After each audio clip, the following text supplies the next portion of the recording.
This is a Navigating HFU for Parents presentation. At any point during this video, you may pause, rewind, or fast forward at your convenience. Welcome to HFU Tips for Parents, and let's get started. One great tip for parents is that students should be working about 7.5 hours per week outside of school time on homework. This expectation should be for every single week. There's always something that the student can be doing or completing.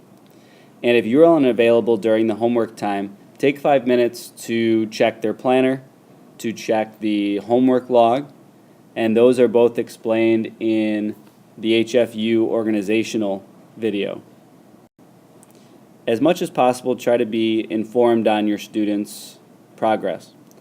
Power Parent is a great way for you to monitor missing homework, any upcoming assignments, any zeros or missing work that may not be completed yet, and the number of absences of your student.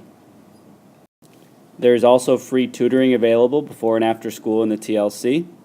Also, there are teacher web pages accessed through the HF website that parents can become informed on about what's coming up in those classes. And then also, parent-teacher conferences is another great way to just touch base with your teachers and be able to open that communication relationship. Again, it's important to sign up for PowerSchool because you can monitor the students' grades in real time, you can monitor attendance, and even receive email and text alerts for when assignments are put in by the teachers or when any missing assignments have been posted. Another great idea is to measure success weekly versus daily. This way you can take a look at the entire week and say to your student, what's been done this week, rather than every single day kind of putting pressure on the student to make sure that they're doing their homework on a daily basis. Instead, try to measure success weekly. How much was done this week? How many missing assignments did you have this week? Those are some questions that are much easier to gauge and much easier to keep track of while still keeping an open communication with your student.